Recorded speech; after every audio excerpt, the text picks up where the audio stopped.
Assalamualaikum warahmatullahi wabarakatuh. Bagaimana kabarnya anak-anak sekalian? Semoga selalu sehat ya. Bertemu lagi dengan Bulan di channel Belajar Menyenangkan. Anak-anak, hari ini kita akan belajar tentang tematik muatan SBDP tema 3, subtema 3. Sebelum kita mulai belajar, kita berdoa dulu ya. Doa sebelum belajar. Raditu billahi robba wa bil islami dina wa bi muhammadin nabiyya wa rasula. Rabbi zidni ilma warzuqni fahma. Amin.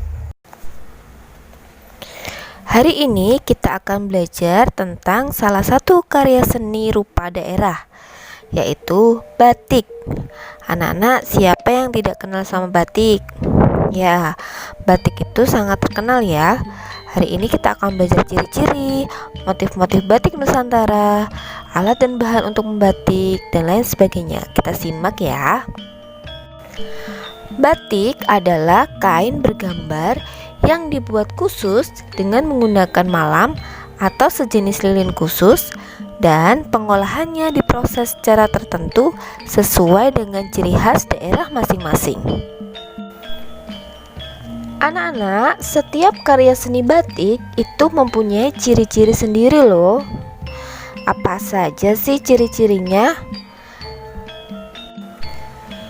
Ciri-ciri batik tradisional.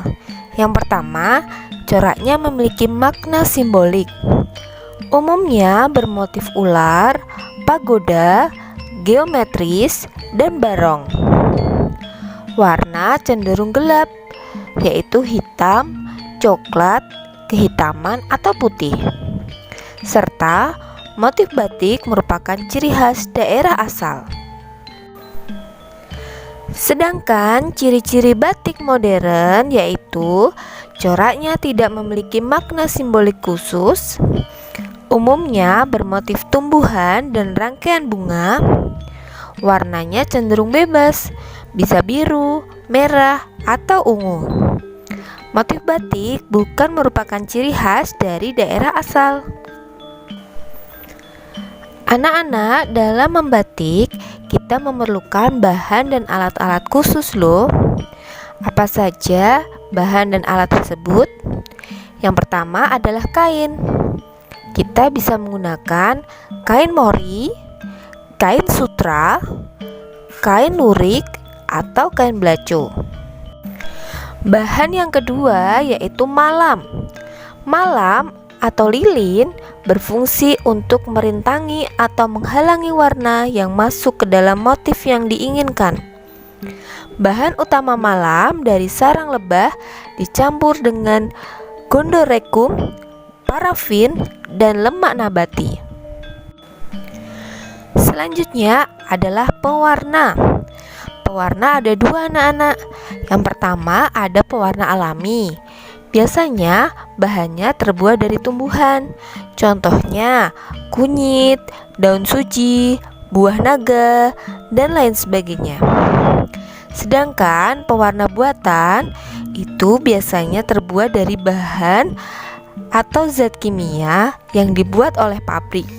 Contohnya naptol, indigosol, dan rapid. Setelah kita mengenal bahan-bahan membatik, kita akan belajar tentang alat-alat yang digunakan dalam membatik. Yang pertama yaitu bandul. Bandul berfungsi untuk menahan mori yang baru dibatik agar tidak mudah tergeser. Yang kedua adalah saringan malam yang berfungsi untuk menyaring lilin yang banyak kotorannya. Selanjutnya adalah dingklik, merupakan tempat duduk orang yang sedang membatik. Ada juga anak-anak namanya gawangan yang berfungsi untuk menggantungkan serta membentangkan kain mori. Ya, ada alat yang tidak kalah penting, yaitu wajan yang berfungsi untuk mencairkan malam. Selanjutnya adalah angklo atau kompor yang berfungsi sebagai pemanas malam. Jadi anak-anak, lilin atau malam itu harus dalam keadaan panas terus, karena kalau suhunya turun atau dingin, dia akan membeku. Alat selanjutnya yaitu tepas, berfungsi untuk membesarkan api sesuai dengan kebutuhan. Alat selanjutnya yaitu taplak atau celemek, digunakan untuk menutup pangkuan kedua kaki pada waktu membatik. Alat yang kesembilan yaitu kemplongan, digunakan untuk menghaluskan kain mori sebelum diberi pola motif batik dan dibatik. Nah, ini dia alat terpenting dalam membatik, yaitu canting. Alat untuk melukis atau menggambar dengan coretan lilin atau malam pada kain mori. Teknik-teknik dalam membatik. Yang pertama ada teknik tulis, yaitu teknik membuat batik dengan kain yang dihias dengan tekstur dan corak batik menggunakan tangan. Pembuatan batik jenis ini memakan waktu kurang lebih 2-3 bulan loh.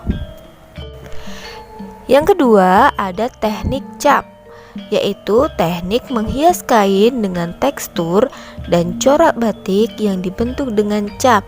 Biasanya cap tersebut terbuat dari tembaga. Proses pembuatan batik jenis ini membutuhkan waktu kurang lebih 2-3 hari. Yang ketiga, teknik membatik dengan teknik cetak atau sablon, yaitu teknik mencetak kain sehingga memiliki motif seperti batik. Proses pembuatan batik ini tidak menggunakan teknik batik, tetapi menggunakan alat cetak atau sablon.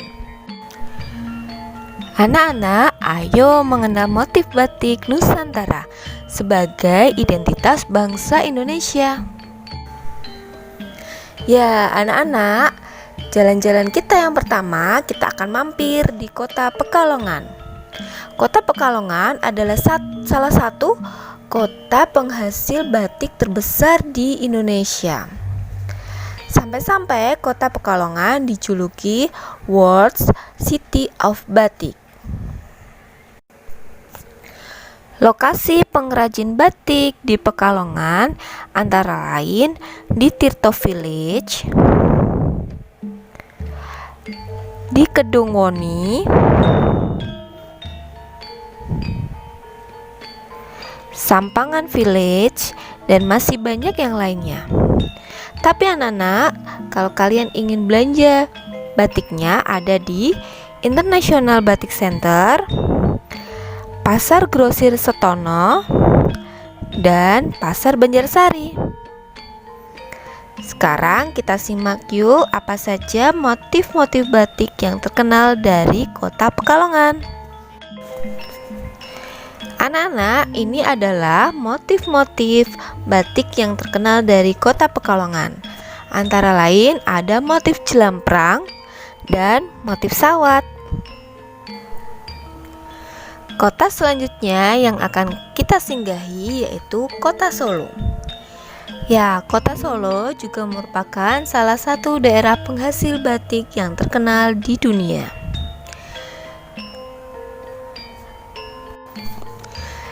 Di Kota Solo, kalian bisa belanja dan belajar membatik di Kampung Batik Lawean, Kampung Batik Kauman, Batik Danar Hadi, dan lain sebagainya.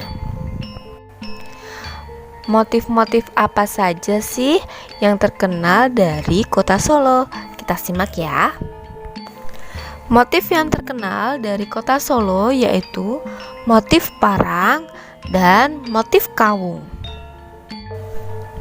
Nah, selanjutnya kita akan melipir ke kota Yogyakarta. Siapa sih yang tidak kenal dengan kota Yogyakarta? Ya, kota Yogyakarta adalah salah satu kota di Indonesia yang terkenal akan batiknya. Kita bisa belajar membuat batik di Kampung Batik Giroloyo, Kampung Batik Ngasem, Kampung Batik Mangunan, Kampung Batik Manding Si Berkreasi, dan lain sebagainya. Dan apa saja sih motif-motif batik yang terkenal dari kota Yogyakarta? Yuk kita lihat. Motif khas batik dari Yogyakarta yaitu motif batik ceplok grompol dan motif loreng. Nah, anak-anak, kita sudah sampai di kota kita tercinta loh, yaitu Semarang. Semarang juga terkenal akan batiknya. Dia punya pusat-pusat pembuatan batik. Kalian bisa jalan-jalan ke kampung wisata batik Semarang di daerah Bubaan, juga kampung batik Gedong Semarang. Ya, berada di Rejomulyo, Kecamatan Semarang Timur. Ini dia anak-anak, motif batik Semarangan. Yang pertama ada motif Tugu Muda dan motif Lawang Sewu Kekiteran Asem. Selain motif-motif batik yang sudah kita pelajari tadi, masih banyak loh macam-macam motif batik Nusantara. Kita simak ya.